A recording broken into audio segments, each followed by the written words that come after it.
So I keep asking myself whether I use technology too much. But that might be the wrong question. Because the most powerful technologies in my life are not the ones that are on the screens.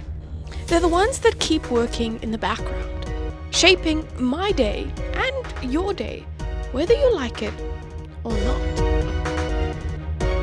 There's a philosopher named Mumford who made a distinction that helps here. Hold on. I found it. This guy. Right here. Mumford. And his distinction will be quite helpful here.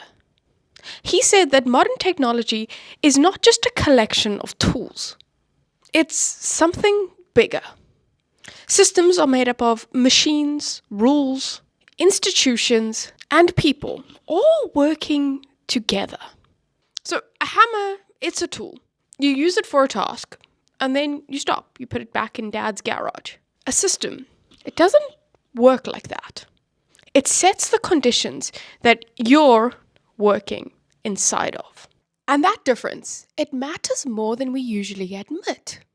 Because when we argue or debate about technology, we still talk as if we're dealing with tools, apps that we can delete, devices that we can just turn off.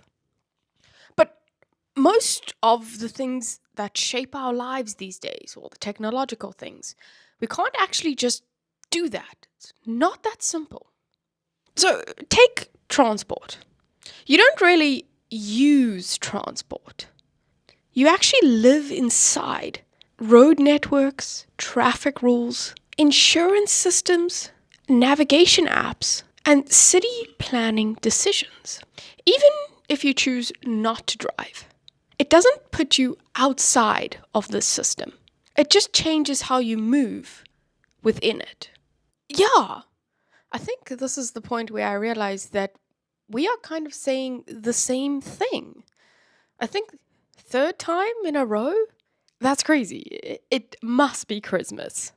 But once something becomes infrastructure, opting out isn't a real option anymore. At that point, the system isn't just a choice. It's the condition for everyday life. Communication, it works in the same way. You don't just use messaging apps.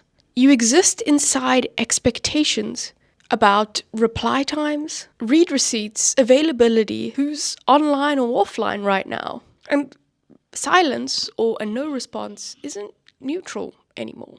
And a delay, it gets interpreted. And all of these weird rules around communication here, you didn't actively go and agree to all of them to be like, oh yeah, okay, I agreed to this. I don't want to be part of this. You kind of just found yourself inside them.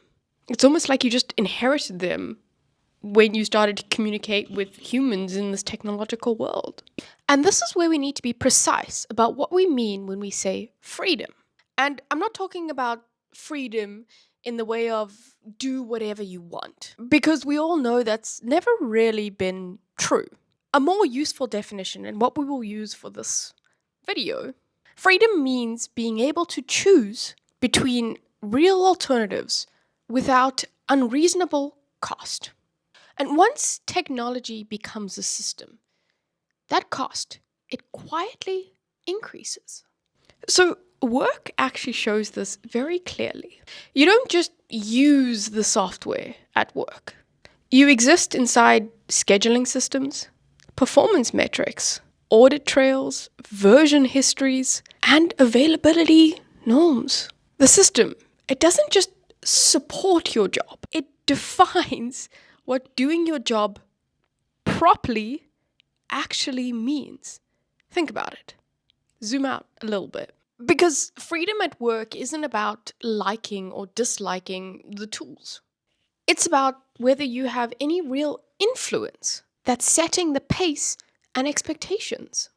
Because most of the time, the only option is just to adapt. So when we talk about freedom and technology today, the question isn't, can I stop using this app?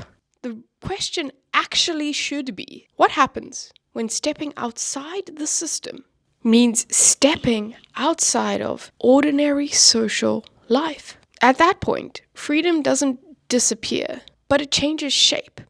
It's why a lot of people are like, I just want to go and live in the middle of nowhere in a little house disconnected from everything. They're trying to get away from this big overarching system. Or they describe villages in places where they're like, oh, they're so lucky. They're not part of all of these things. And maybe that's just the uncomfortable part. Because when the system becomes the environment, control doesn't feel like control anymore. It just feels normal. It feels like, yeah, the trees were just there because they're there. You don't question it, you know? So the question isn't whether technology dominates us. It's, what does freedom mean when the system is no longer optional, but it is the world that you move through every single day? Thanks for coming along on today's journey. Tomorrow's vlog will be probably in the sky. So I will see you then. This is the last one here in the Netherlands for 2025. Thanks for coming along in this journey. I've had a really good time and it's been slightly stressful, but I've really enjoyed it. So thank you all for just, yeah, I don't know, your kind comments and your support. I know there aren't many of you, but like I really appreciate it. So I will see you tomorrow.